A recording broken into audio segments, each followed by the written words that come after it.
Welcome to the American Folklife Center's 2025 Homegrown Concert Series. I'm Stephen Winnick. Now, for many years, the Homegrown Concert Series has brought the best in traditional music and dance right here to the Library of Congress in Washington, D.C. And this year is no exception. We've had a great series, and we're continuing today with a wonderful bluegrass band called the Henhouse Prowlers. Now, it's a kind of a challenge for me sometimes because we have musicians from all over the world, and I'm introducing people from all kinds of countries. And so I usually ask the musicians to say their own names. It's probably not going to be as big of an issue for me today, but just in case, I'm going to have you introduce yourselves by name. So my name is Jake Howard, and I play mandolin with the Henhouse Prowlers. I'm John Goldfine, and I play bass with the Henhouse Prowlers. I'm Ben Wright, and I play the banjo with the Henhouse Prowlers. All right. And I'm Chris Dollar, and I play guitar. All right. With the Henhouse Prowlers. And in case you haven't heard yet, this is an interview with the Henhouse Prowlers. And again, I'm Steve Winnick for the American Folklife Center at the Library of Congress. So we'll just start the way I often do, which is to ask people about their early influences. And when there's a group, anyone can chime in, or we can do it sequentially, however you guys want to do it. But how did you all sort of start playing music? Well, we all have fascinating backstories behind why we started playing music. So I'll start with mine. I started playing mandolin when I was in high school. I didn't know what bluegrass was until my sophomore year of high school. I remember sitting in my uncle's, who was a big musical influence growing up. I didn't really play many instruments, but I remember sitting in his F-150 after school, and he put in this compilation CD. The first thing to play was Earl Scruggs playing Foggy Mountain Breakdown. And then the next song after that was Port Tobacco by Tony Rice. And it just kept getting better. And I was like, oh. And so kind of just fell in love with the mandolin right then and there. Like it was just kind of a natural fit. Amazing. All right. I didn't come across bluegrass till much later in life. I grew up listening mostly to rock and roll. The oldie station, which was at the time was 50s and 60s, singing. My parents were both musicians, and they were both in the classical and opera vein. And of course, you don't want to listen to what your parents listen to. So I actually started playing the bass in junior high school, upright bass in the orchestra, and then I got a bass guitar, and I just wanted to play rock and roll. So I quit the orchestra, stopped playing upright bass, and not long after I stopped playing bass guitar too, and for about 10 years I didn't really play at all, and which it's the dark ages. Yeah. I regret that period. But years later I picked up the bass again, and I was living in a small town in Central California and just looking for people to play with, and some people that I met were playing bluegrass, and so that was kind of my first exposure to it, other than, hee-haw and stuff like that, right. And there was a bluegrass festival nearby, and I went to that and was just taken by the whole scene. So I returned from that weekend, bought my own upright bass, as I had been borrowing one, and just started playing from there. Yeah. Yeah, it's funny how now the oldies are the songs that we had when we were growing up. We are the oldies. So, yeah. I grew up in a kind of a musical family. My mom played the flute. She insisted that I be in choir, and it was a community thing for me more than a musical thing, but I did like singing. It wasn't until I was 23, I moved to Chicago to get away from my hometown in upstate New York, just as a young man will do, and I found myself surrounded by people that were playing music, and I wanted to be a part of that, again, as the community aspect, but I recognized pretty quickly that I didn't want to play the guitar, because everybody I saw played the guitar, but I didn't know what I wanted to play. There's a day in October, roughly 20th of 1999, I had just gotten paid in cash for a job I was doing. I had $200 in my pocket, and I was walking down Lincoln Avenue in Chicago, and I walked by the Old Town School of Folk Music, and there was a banjo in the window for $199, and it was just like, boom, that's what I need to do. And I walked in and I said, if you can sell that to me literally for $200, I don't have the cash to pay tax even. And they said, sure, we can do that. And I brought that banjo home with me and took it out of its soft case and put it on the couch. And, I was 23. I remember kind of recognizing at the time that it was time for me to have a thing that I was really into.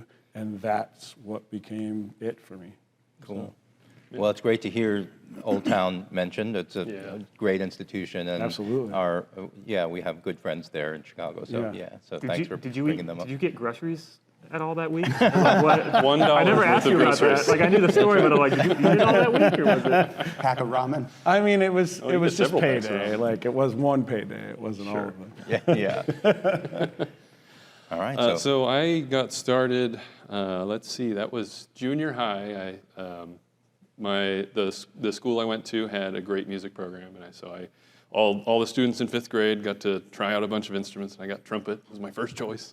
Super pumped about that. So I did trumpet through junior high and high school, and that's really where I fell in love with the stage and felt like that's where I want to be. I want to perform, not necessarily this trumpet thing, but I like it for now.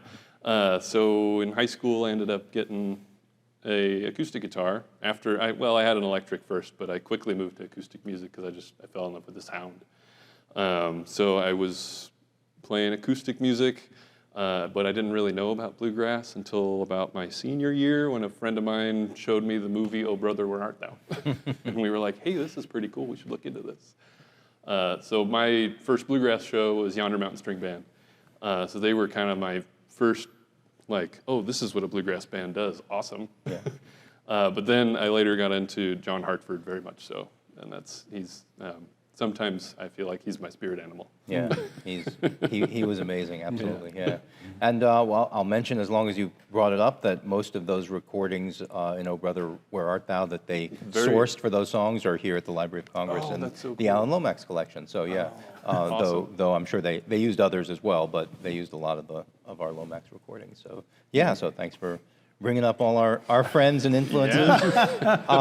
So the band, I guess, started in Chicago. What is the scene there like? I mean, you mentioned Old Town, but how does bluegrass fit into the musical landscape of Chicagoland?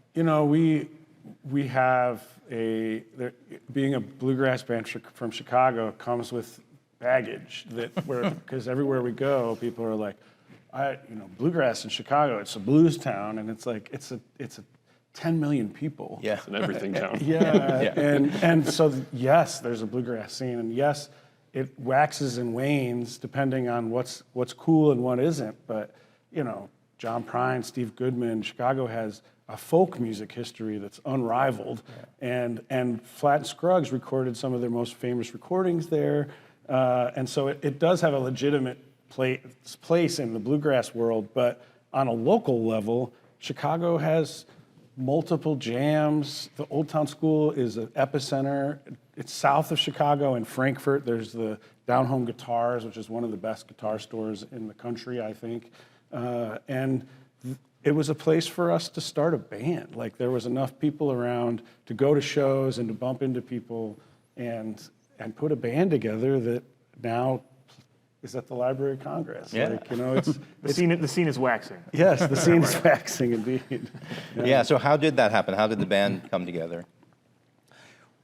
Originally, there were 6 of us in the band. It was me and Ben and 4 other guys. And we all just knew each other from the scene. We lived in the same neighborhood and went to the same shows and hung out at the same bars. And we had conspired, the 6 of us, we all played in other bands, and not all bluegrass bands, we had the 6 of us we conspired to have a side bluegrass band. Yeah. And it was, we're gonna call it the Henhouse Prowlers, and months went by before we ever actually played a show, and it was called together at the last minute because the regular Tuesday night band at the Red Line Tap was not able to make it. Wow. So all 6 of us happened to be available, and that began a new tradition. And every Tuesday night we started playing for 6 years at that one bar, and then we moved on for another 4 years at different places playing Tuesday nights in Chicago. And it was just where we cut our teeth, and we were terrible when we started. So, I mean, so two questions spring to mind. I'll start with the obvious. So how did you decide on the name the Henhouse Prowlers? What does that come from? We knew we needed a band name, and my father, no, see, actually, this story has been corrected recently. This happened recently, yeah. Yeah, I thought my dad came up with the name, and it turns out we did an interview like this, and I told that story, and an ex-girlfriend of mine reached out to me, and she's like, dude, she's like, I came up with that. She heard us on the radio and called you. Yeah, she did.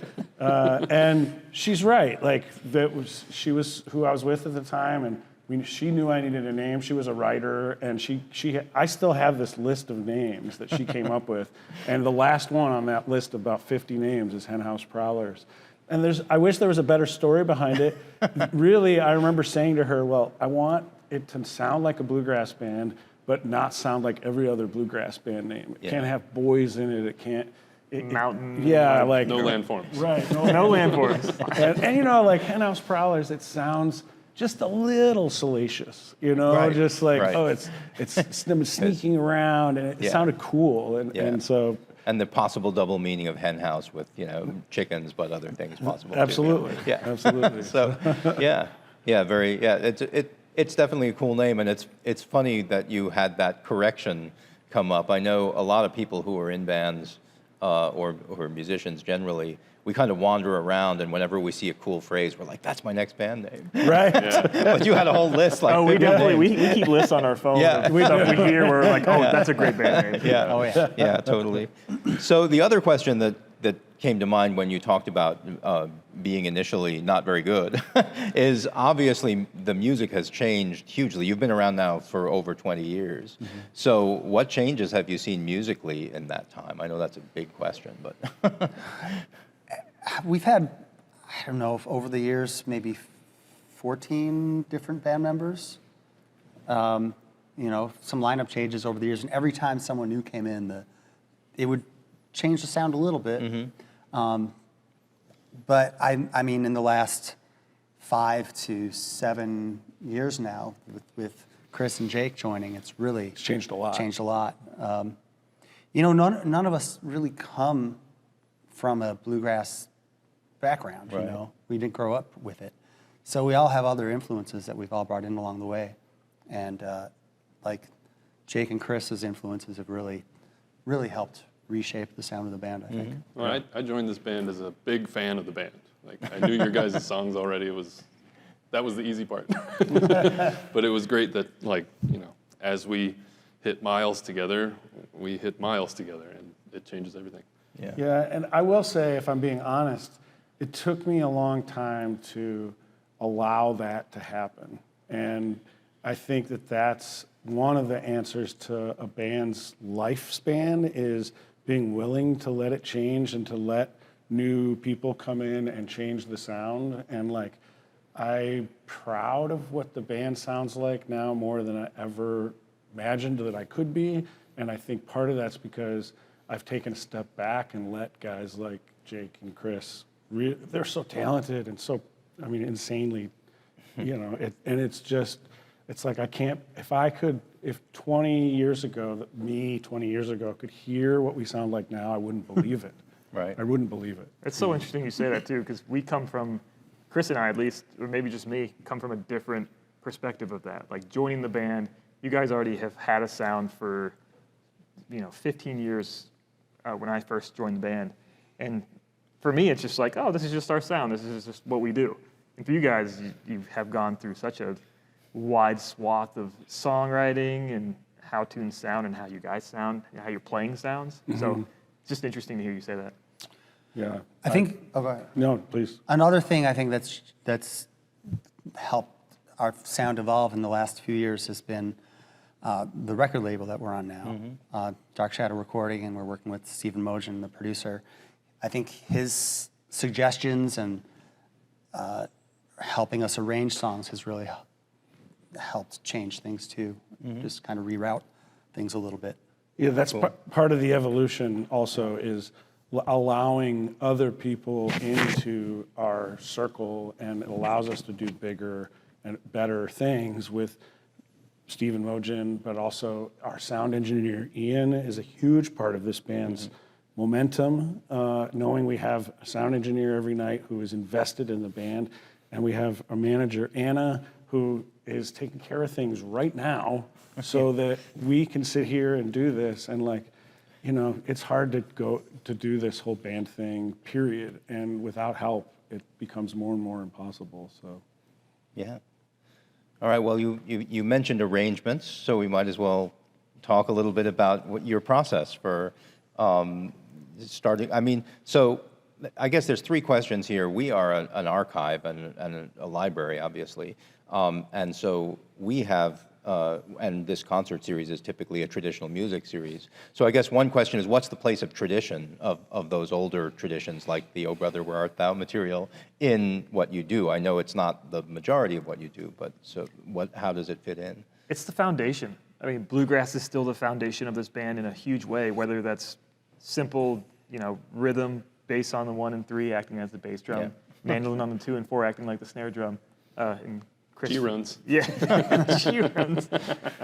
A lot of that still sticks with the sound and the songs that we have right now. And I mean, man, I don't like bluegrass without good guitar rhythm. And it's not hard to sit down and think about where those things come from. It's easy to do that and recognize that, yes, we're creating an original sound and it's part of who we are as a band, but it really is rooted in these sounds that Bill Monroe and Lester Flatt and Earl Scruggs, all those guys that are the fathers of this music, they set this bar that is where we take off from. And I think about that regularly. It's hard not to, you know? So.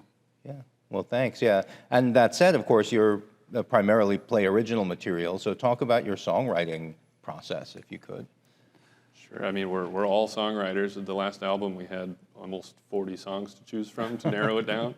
John was most of those. It was more than that. Was it more? It was a lot. Maybe It was 50. more 50 I think maybe you had It was 40 in actually your phone. You had 30. Yeah. It was painful how many we had to go through. But we listen to every song as if it's going to be on the album, and you know, pay it as much respect as we need to, whether we like it or not. No, I'm just kidding. But you know, giving everyone that chance, and giving the rest of the band the chance to put their flair on it to see if it's going to go anywhere, and then if it does, it hits the next level where we do a little bit heavier arranging for like the album. But yeah. Yeah, and we all have different ways of writing too. Sure. I do a lot of co-writing over the last few years, so that's why I have so many songs. Sorry. And you know, I don't know where I'm going with that. You can only play so many 1 and 5s. Yeah. Got to come up with something else. I mean, I think all of us are writing based on the things that we experience and feel in life. And we're lucky enough to have experiences. You know, this band has taken us places we never could have imagined, and I think that that's all inspirational stuff for songs. And I like to think that shows in our songwriting. And I do think, I feel confident saying that our songwriting has evolved and gotten better just since 7 years ago when you joined the band. It really has, because we have doubled down on that sense of like, we're a songwriting band, so we need to get better at songwriting. And I think, and there's something really fascinating about how we work when somebody brings a new song and you have to like put your ego down and listen to it and allow yourself time to fall in love with it because it's not your song.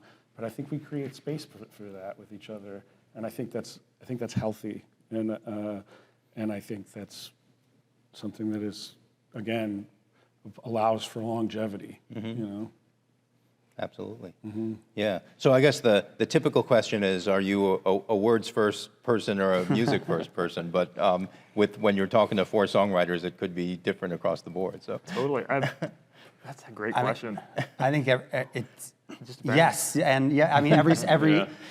I'm both. I think we're probably all both. Sometimes it's the words, sometimes it's the melody, sometimes it's a groove. Do you feel like you write in sessions like sporadically, or do you feel like you sit down and you get a song done? Because I'm like a sit down when the inspiration hits and get a song done in like 5 minutes. It's usually how it happens. Yeah, it varies too. Like when my own songs, when I'm writing myself, it's pretty rare that there's a handful of songs that like come together right away. Usually it's like over years that I'm poking back to a song. Yeah. But when I'm co-writing, like probably 80% of the time, 2 hours, we start with nothing, and 2 hours later we have a song. Yeah. And we'll like bounce ideas back and forth over the next few days and trade work tapes, me and the co-writer, and just like before it kind of firms up to what we both like. But it's just a different process. When did you write your first song? You know the answer to this. You don't have to sing it for us. I would appreciate if you did. But you were young. I mean, you started I was about, the first I would remember is about 7-ish, probably. Wow. And I must have been looking at my parents' liquor cabinet, because it's a song about all the things in the liquor cabinet. Well, now you have to sing some of it. I could. You can't leave us hanging like that. All right. There was a bottle of Inglenook, which I don't even know what Inglenook is. It's some sort of spirit. And I just thought that was the funniest name. Yeah. So a song is about Inglenooks. They gave me whiskey, they gave me beer, they gave me vodka, they gave me scotch. 7 years old. They gave me white wine, red too, but all I really wanted was Inglenook. He's gotten a lot better. I promise he's got You way could've- better. At 7 really years good. old, you could have gotten your parents in a lot of trouble by singing. Different times, different era. Yeah, different era. times. Exactly. Yes. Exactly. So amazing. So that's the creation of the song, but you did mention that after you've sort of picked the songs, you go through a more intense process of arrangement. So what do you do on a song? How do you workshop it and arrange it? Typically with that, we'll have our producer in the room at that point, and we'll like settle on a tempo and practice at that tempo, so we get used to feeling the song at that groove.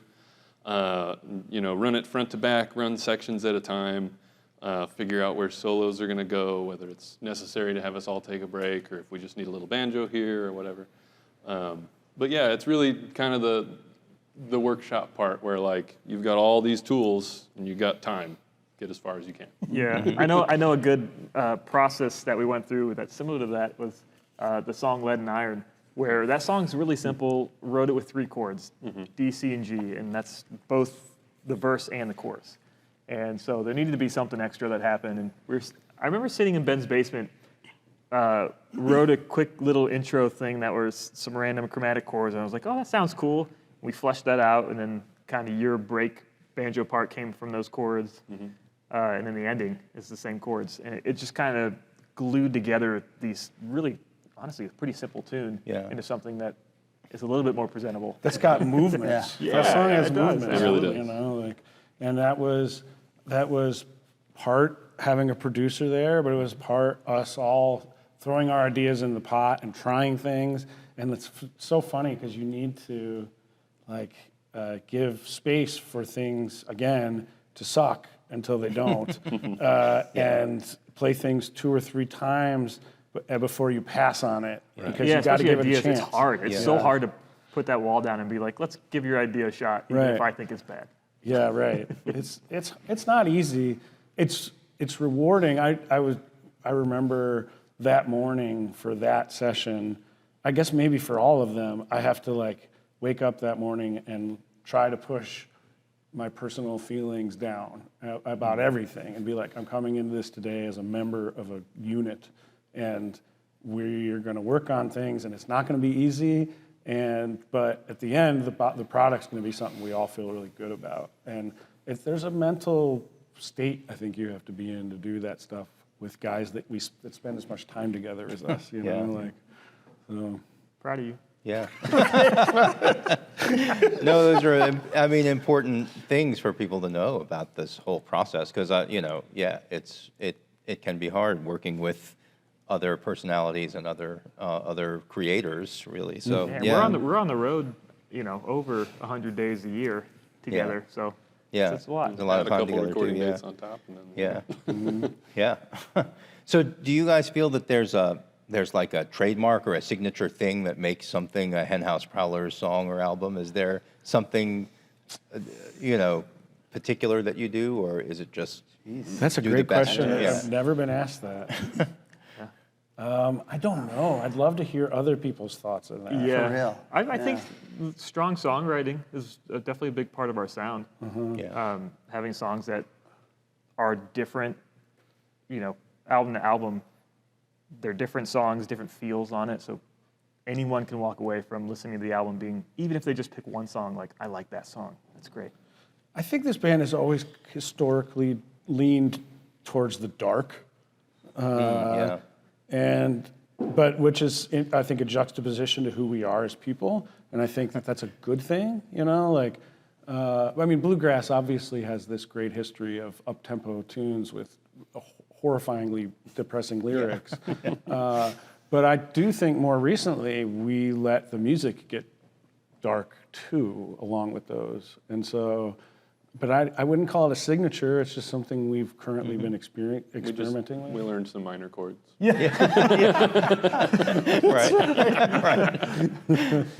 Yeah. Yeah, it's funny. We have a thing we do in the green room where we ruin songs by changing them from major to minor completely. But then playing Or it vice like versa. as if it's normal. Right. Yeah. And it is funny how much shifting that changes. It can change how the lyrics come off. Yeah. Very much so. Yeah. Yeah. Yeah. Nice. So I know you guys wanted to talk about this, and we want to talk about it. The Bluegrass Ambassadors. How did you form that program, and just explain how it worked? Yeah, so one of the reasons that it's an honor to be here is because we feel pretty fortunate to have worked pretty closely with the State Department, which is not too far from here, Yeah. and we feel an affinity for federal workers because of the work we've been able to do with the State Department, which all happened completely, it feels like on accident.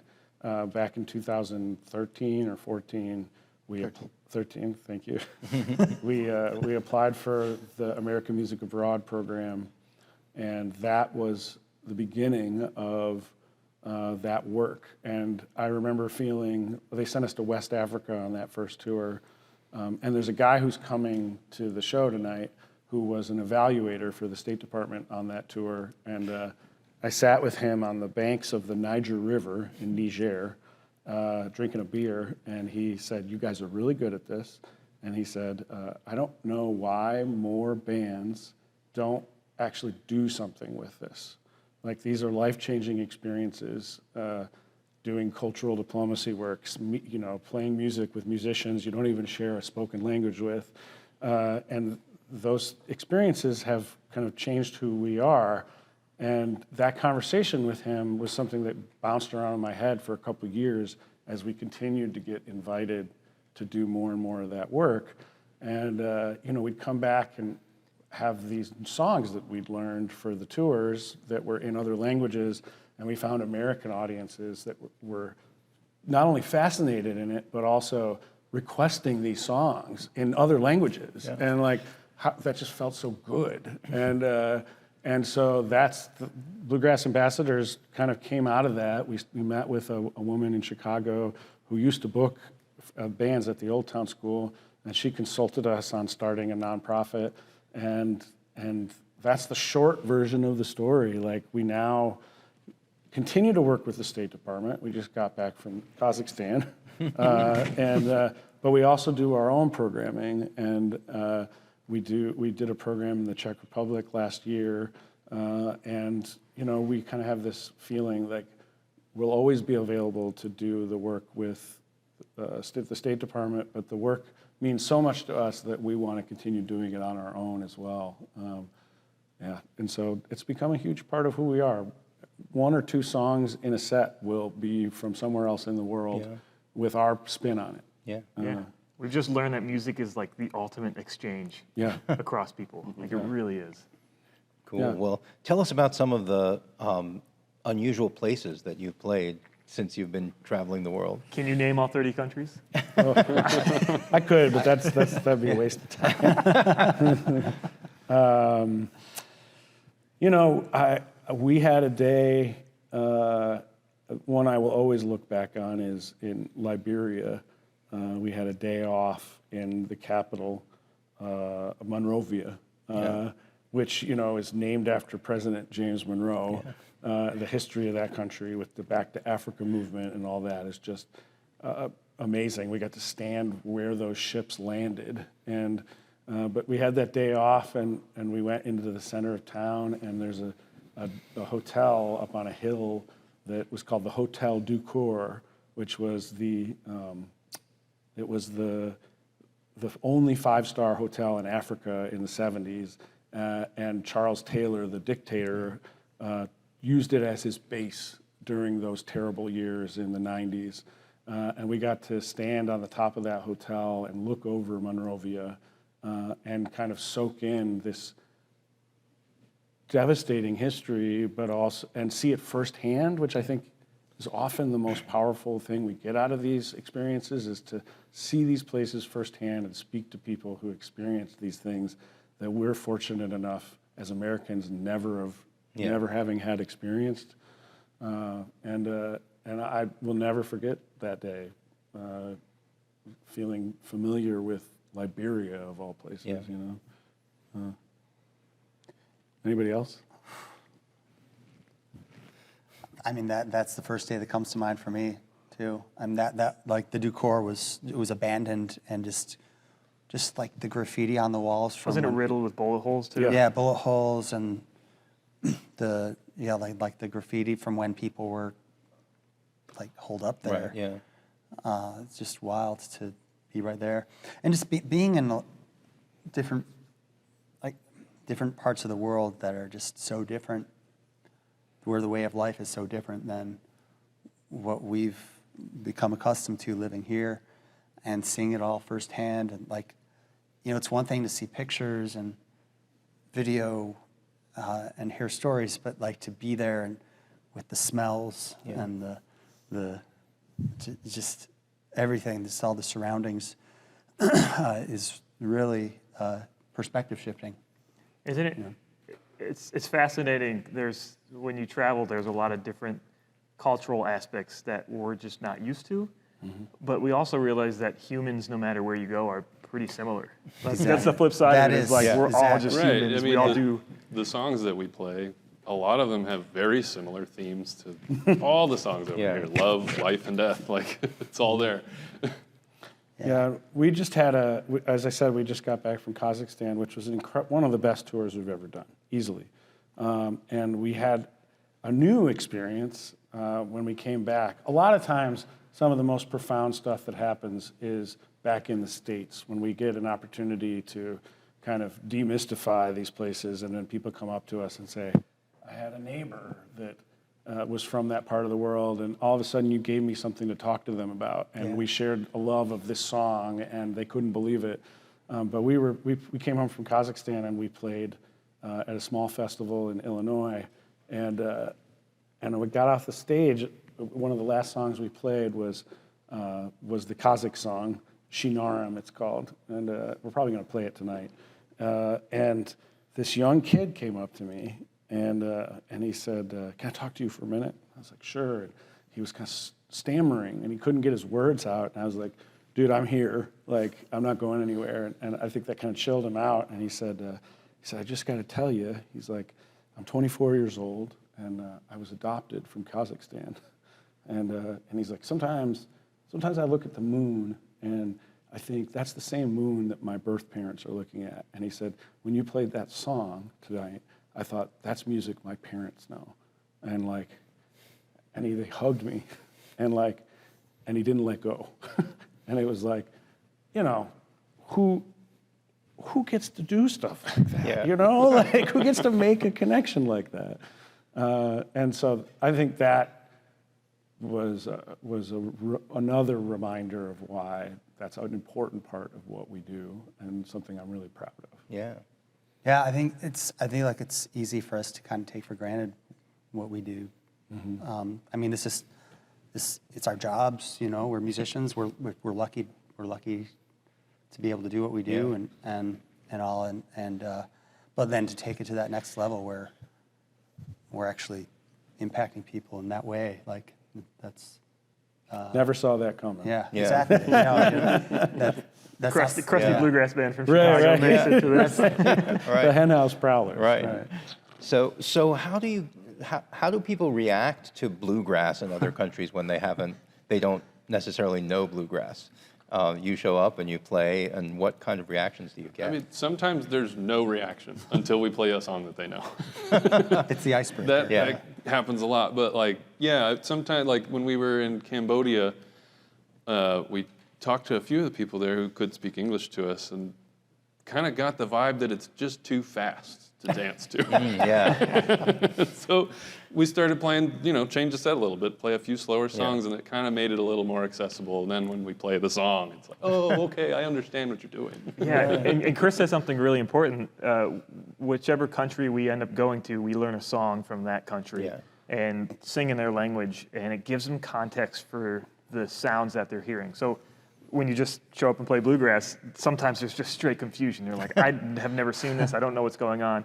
As soon as you play a song in their language that they're familiar with our vernacular, with our instruments, all of a sudden they're like, it clicks. Interesting. No, I was just going to say that a lot of people will ask, what's the difference between bluegrass and country? Yeah. You know, 'cause, like to us, like, That's you a know, good question. It's a great right? It is. It is. Great question. You know, but it's funny, like living here and being, versed in this music. Like it's no question. Like we hear a song, we can hear it. what are you Oh, talking this about? is- That's bluegrass. That's country. There's no difference, right? You know? What do you mean? But it's people who don't hear it all the time. It's a hard thing to explain to someone. It's so hard. Yeah.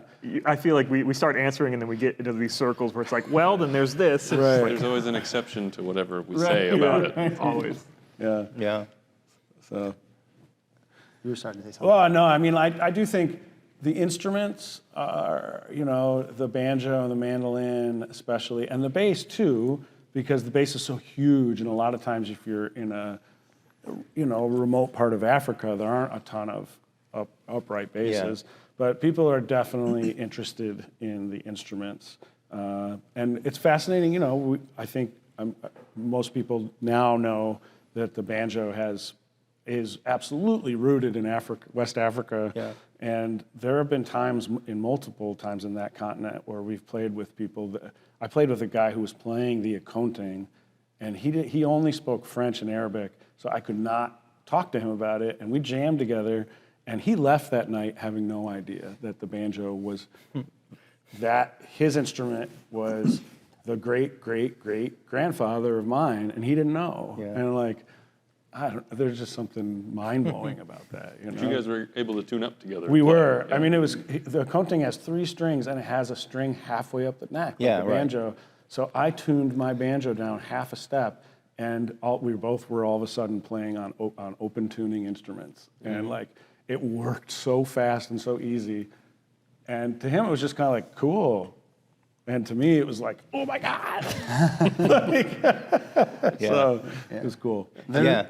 Sorry, go on. I was going to on that same tour when we were in Mauritania, and there was a night, the night that we were kind of there was like an open jam session basically, and we were like the backup band, and one musician after another was coming up and playing with us, and we didn't know any of the songs. Well, I heard the very first guy came up and played "Let It Be" by the Beatles, and it was, not the most rousing version. And I remember thinking, like, with all due respect, I remember thinking, like, oh, this is how this night's going to be.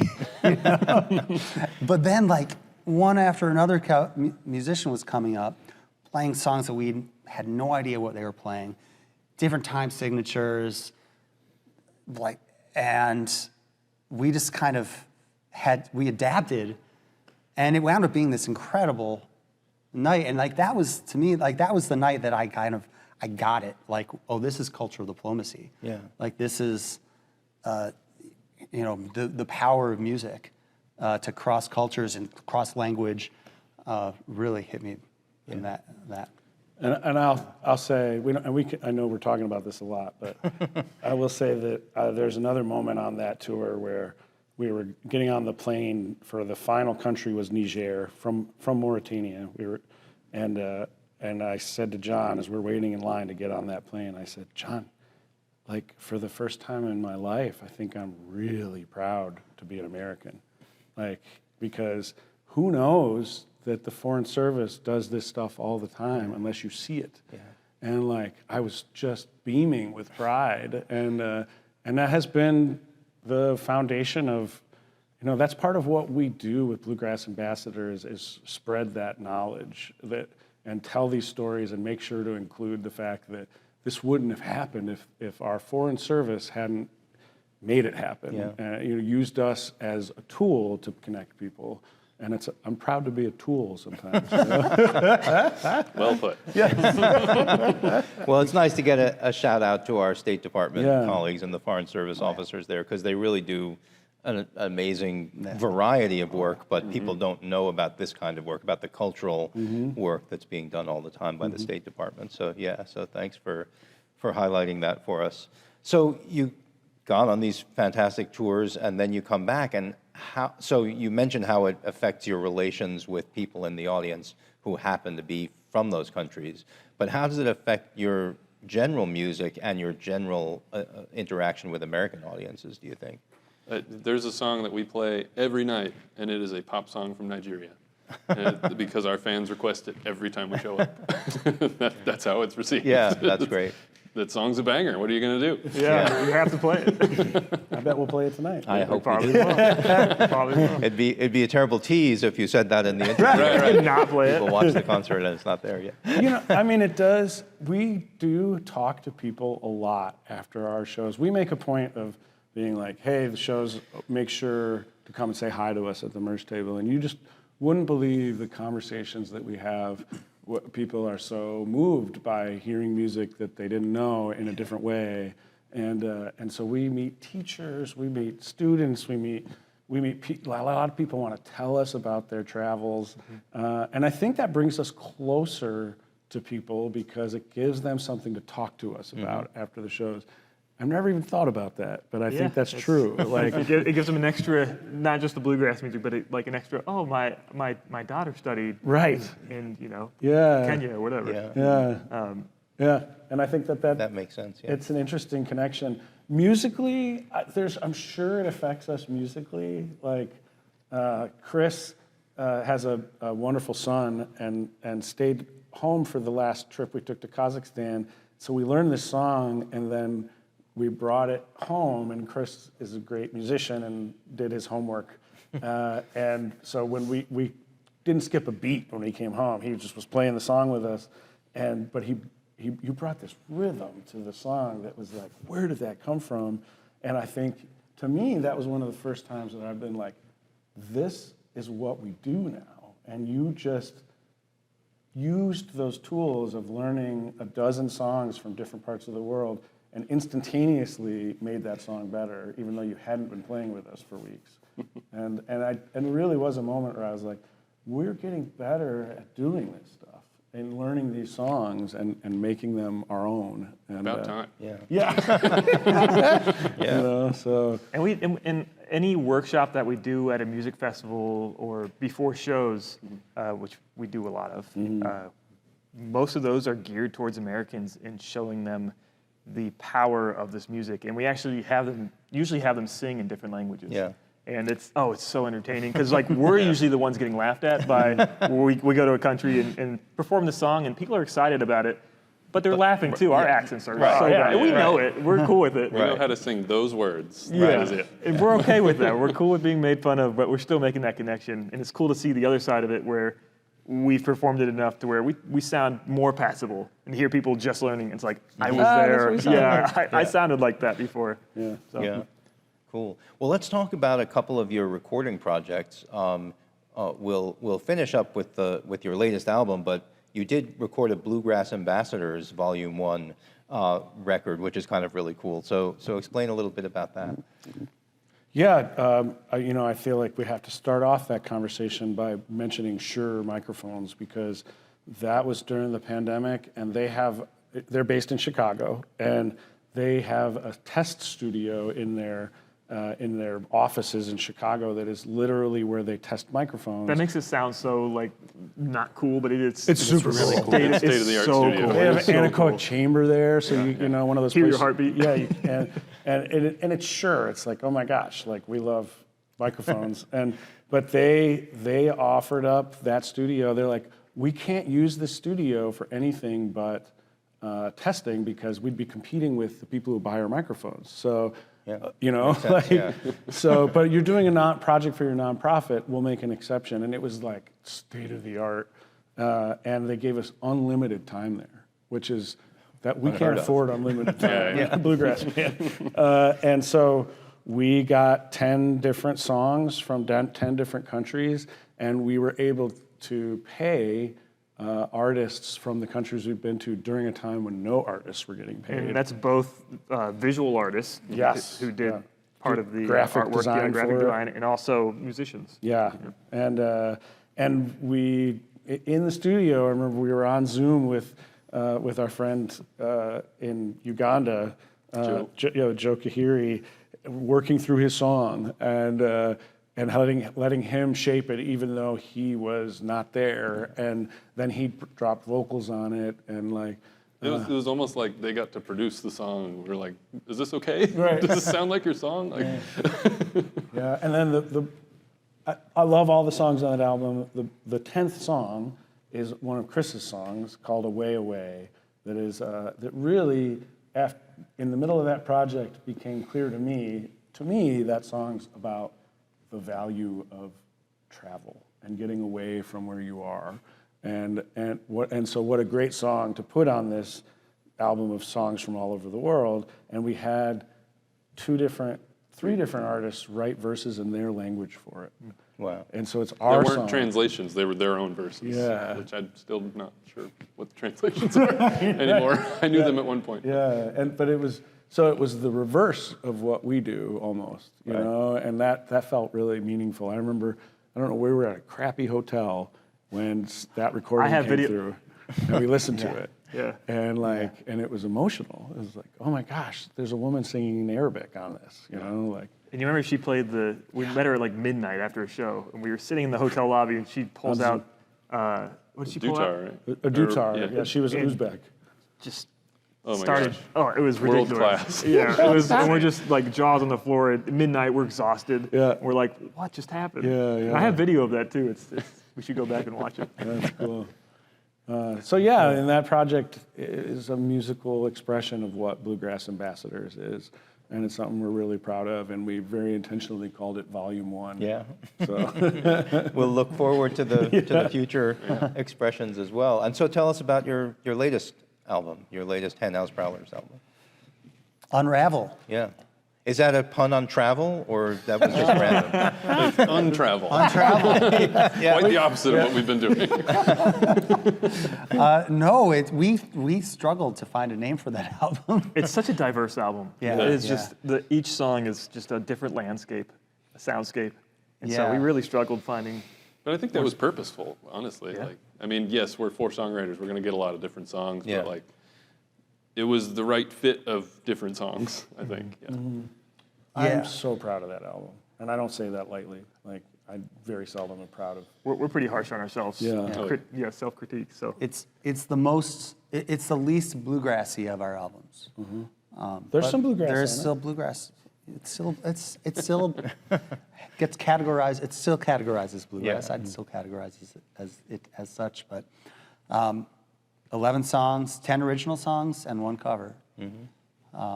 We have a Genesis cover, Land of Confusion, on there. Yeah, that's a cool idea. And I mean, you did mention that you were starting to incorporate maybe some darker feeling to both the music and, you know, not just the lyrics, but also the music. Is that part of the reason why it's different from ordinary bluegrass, or? I don't know. I don't feel that as much as just like the feels and the rhythms are, Yeah. are more diverse on this one. And I think we're less beholden to the traditional sounds. Like I still think it's going to be the foundation of what we do, but I personally am okay with moving outside the box more so than I've ever have been, and I think that allows it to breathe and possibly sound more like what we sound like. Yeah. You know? All right. Well, I usually end these interviews by asking if there's anything that I didn't think to ask, but that you guys want to say. So this is your chance to say anything to the audience that would watch you on the Library of Congress website. Big moment. Man, I think we covered a bunch of really great stuff, you know? If you had to kick someone out of the band, who would it be?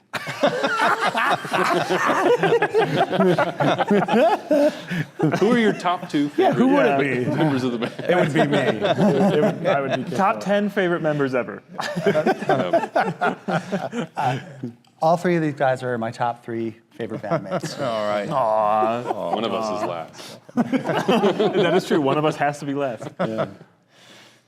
You know, thanks for having us. This is a huge honor. Well, Really, thank for you. real. Thank you for being here. I'll mention that we did come across you at Folk Alliance International, Yeah. which we partner with for our archive challenge and other things, and it was great to meet you guys there and great to have you here. I'll say to our audience that this interview, of course, is paired up with a concert. So if you're seeing this interview in isolation on the Library of Congress website, please look for the concert as well so you can see what it is these great musicians do. And so we'll just say one more time, thank you to the Henhouse Prowlers. Thank you. Thank you. Thank you, Stephen. Yeah.